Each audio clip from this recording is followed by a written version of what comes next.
madaxweynaha Soomaaliya kama tacsiideen wixii dhacay Allah u naxariisto ma dhihin Allah caafiyo ma dhihin hantida magdhawaan ka bixinayna ma dhihin dhaawac diyaaradaanu ijaarayna ma dhihin dadka dhintayna dadkooda samar Allah ka siiyo ma dhihin waa noo yimid waa nala hadlay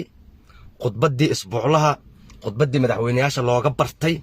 madaxweynuhu waa noo jeediyay laakiin waxaan ka sugayn inuu yiraahdo waxaan rabaa inaan ka tacsiyeeyo dadkii faraha badnaayo dhintay waxaan rabaa inaan u duceeyo kuwa dhaawacmay oo xaaladoodan ogaadno kii dibad rabo waxaan rabnaa in dadkii meeshaas ku khasaaray aan ka caawino dawladoodii aan ma dhihin madaxweynuhu wuxuu noo sheegay in gobolka Hiiraan Macawisley xoreysay in la garab qabto u baahan yihiin in xuquuq la siiyana u baahan yihiin in hub la siiyana u baahan yihiin shabaabkuna tabar badan lahayn intaasoo noo sheegay wax la qabtay oo hore loo qabtay oo muuqdo oo taliyaashii joogan uu noo sheegay xayaadu kama tacsiideen madaxweynuhu dadkii ku guryaha beelayna guryaan u dhisayna ma dhihin kuwa jiisaska waa kabayna ma dhihin kuwa dhintayna waa xawaalayna ma dhihin tacsi madaxweynuhu ma sheegin sida maqlayseen wararka 24 saac oo soo dhaafayna wixii si u socdeen dawladda dabada la galeen horta hotel xayaad wixii ku dagaalamay waxay ahaayeen laba shabaab oonan isku mabda ahayno sidii xisbul islaan iyo al-shabaab oo kala ah shabaab dawladda ku jiro dawladda wada shabaab ma dhahayo oo shabaab oo gooni wuxuu u raadsanayo xukunka rabo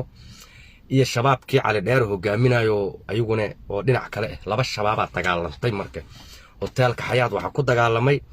laba al-shabaab oo magaca shabaab ka siman oo laba mabda kala leh saas mu fahansantaa horta laba shabaab inay jiraan muqtaar roobo markuu imaanay shabaab xudur degan oo al-shabaabka kala ka go'ay oo ahaa laakiin shabaab kaligiis meel degan ah marka team dawladda oo xarakada al-shabaab iyo xarakada al-shabaab oo kala jaqo jurka ah hotel xayaadna ku dagaalamay madaxweynaha jamhuuriyadda kama tacsiyadeyn intaa waxa dheer ra'iisul wasaaraha jamhuuriyadda federaalka Soomaaliya Xamse Cabdi Barre oo soo socdo bartamaha Soomaaliya magaalada Beledweyne baarti muuqa dheereed iyo Beerlulo ra'iisul wasaaraha waa uga mahad celinayna safarkiisa ugu horeeyay inuu ku tago gobolka Hiiraan waxaan u soo dhaweey doonaa si wiligeed la arag oo la maqal oo kadib kaynana qof sameey karin hortayna qof sameyn Hiiraan waxaan rabaa أنا وأنا إذن شجع وحيد على الدون كانوا جوكتين هراء إذن نعب كدبنا هوية إذن نعب ومدة كلوا إذن عشان درت إيو دارات كإيو دقلي مرفلها إيو وقاعدين كإيو بيش الشناد إيو بيش اللحادي وأسك كينجعلين هويه هو إذن كما سيرسين هو وحمد طرق وحقبت كينو كحوية شان سنة رئيس الوزراء هوية هاي لبس سنة وكمدة هراب هاي بلدوينني maalin walba dagaalaha ka jiray maamul isdiidana ka jiray waligood wafdina uma dirin mana tigin macaawinana uma dirin kamana tacsiyadeeynin wixii dhici jiray ra'iisul wasaaraha walaalahayna kale ee dhinaca kale qoondada kale oo kuwan isku qoondada ahayn safarkiisa ugu horeeyay uu soo socda dadkii barakacayna gargaarka ugu horeeyay waa la soo gaaray shalay 4 diyaarada degtay saraakiisha ciidamadana wuu soo diro furmahay joogan si loo dhiirigeliyo ilaahay kuma diiday ciidamada dagaalka ku jiro wasiiro iyo xildhibaano dawladdiisa ka tirsan oo noo soo diray si dawladdu u tagta dadka dagaalka ku jiro dhiirigelin ugu noqoto loo tuso dadku inay dawlad leeyihiin waxaan rabaa marka reer Hiiraan ninkaas sida u soo dhaweysaan si hore u dhicinayna noqoto waa safarkii ugu horeeyay hortiin lama sameyn kadib kiina oo noqof sameeyna la rabaa ummaddu aragto ninkaas aa soo dhaweysaan ra'iisul wasaaraha waa ninka kaliya oo idin muujiyay in uu asugu dawlad idin yahay xasan sheekh baydhabo tagay abtigiis iyo habaryartiis iyo hooyadiis oo waayelo Beledweyne jooga diyaaradu ku kormaray dhuusamareeb oo tagay diyaarad kalena waa ku soo kormaray Roble ciidamadan amniga ku suganayno doorashadu ban naga soo celsho wasiiro u diray حس على غيرنا نومي إيمانين كوان دينا إسكال لهين قوندada ahaayeen anigu markay reetolkay waxaan u sheegaa 30 sano la soo dhaafay siyaasadiina waxa ku ciyaaro dhulka idala galay waa hawiye hadal ka yaqaana daarood saan hala yeeloon wax kala aqoon maamulna aqoonin inaad adunku hogaamisaana ongolayn markii Cabdiweli Gaas joogo ama Xamse joogo ama qolo kala joogto waad aragteen safarkooda beledweyne ka bilaabaan wax qabadkooda hiiraan ummadda wax loo qabtay wax ka siiyaan wax waayeen dad lala noolaa karo waa anu waxaan idiraahdaa koonfur galbeed la macaamilo oo Somali state la macaamilo dhinaca Itoobiya idinka xigto oo Galmudug la macaamila oo Puntland la macaamila oo Axmed Madoobe la macaamila oo ka soo hara kuwaan geel la qalay iyo midil la soofay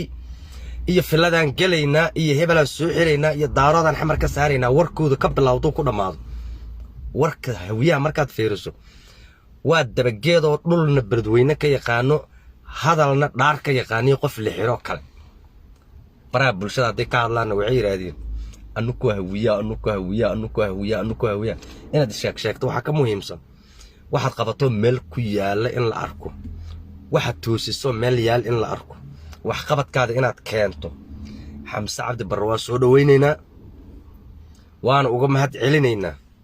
waana la shaqaynaynaa annagu waxaan taageernaa wixii wax qabta dadkana u qabto waxaan ka soo horjeesanaa kuwan waxna qabsan dadkana wax u qaban qowmiyadan Hiiraan iyo gobolada Soomaaliya deganay hawiye waa nin asoo kaba gashan inta baxay asoo kaba soo laabtay wax laga faa'iidayo aysan jirin siyaasad ahaan cadow kuugu dad ahaan cadow kuugu nin aan asugu wax qabsan adiga wax kuuma qabanayo inaad ka hormartood wax qabsatana ma rabo ummadda Ilaahay oo kale waa taas muuqato 5 sano kuwii hore Hiiraan inay yimaadeen iska dhaafe wixii loo soo waday dhax ka celi jireen dadka kalena waa kuwaas ku imaanayo dibka kula qaybsanay wasiirka ku soo diray taliyaha ciidanka ku soo diray gargaarka ku soo diray risaasta ku soo diray dhaawaca ku qaadayo marka maxaa ku diiday inaad nin nool la noolaato inta nin dhintay la noolaaleed riiraan intaasan leeyahay ishooda u macallina anu maalin kastaan u sheegaa markan u sheegaa laakiin kuwa kale oon ayagu waxba haysana waxay yiraahdaan walaalana war laba dhar la isma hubiso waxaan walaalo ku ahaana meen isbaara dhigatidoon kula dhigtaan ku ahaana mase inaan dadka caayno ood caaysoon kula caayna walaal ku ahaana mase inaad wax qabso waysoona wada qabsanaan kugu aan walaal ku ahaana walaal waxaan ku ahaa karnaa sida ina walaalkay tahay uu ogahay marka adigana ina walaalka ay u ogsanaato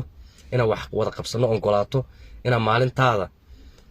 lagula shaqeeyo maalinteedana leeyla shaqeeyo ongolaato maalintaad xukunka qabato wax noo wada qabato maalintaan qabtana wax noo wada qabta bisaan walaal ku ahaa karnaa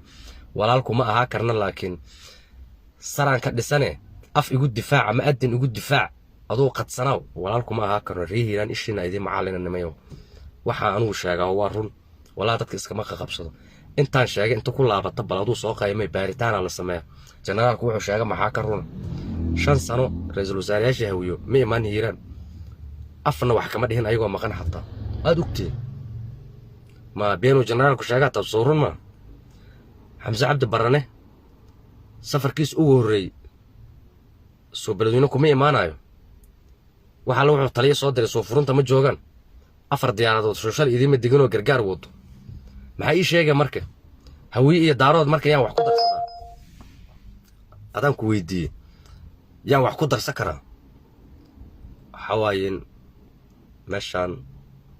oo waxa sheega waa biyo kama dhibcaan ummadda Ilaahay oo kale waa la noolaa karaa laakiin kuwan ayagaan ba nolol haysanin nolol haysana lama noolaa karo dadkan waxay haystaan ma jirtaan ugu yiraahdaa waxba kama qarin ayagoo dadaani deegaaneen i baabiina arkaa in sheegana waa run ilaa ayaga baabacsan hal tuulo ma xoreysan karaan Ilaahay ugu ogyahay markaas waxay rabaan inay mar walba ay faanaan xad faanay ma ka muuqatay waxa la faanaa markay ka muuqato aada idin salaama wali barnaamijka farka ma qodno waa hordhac kan la soo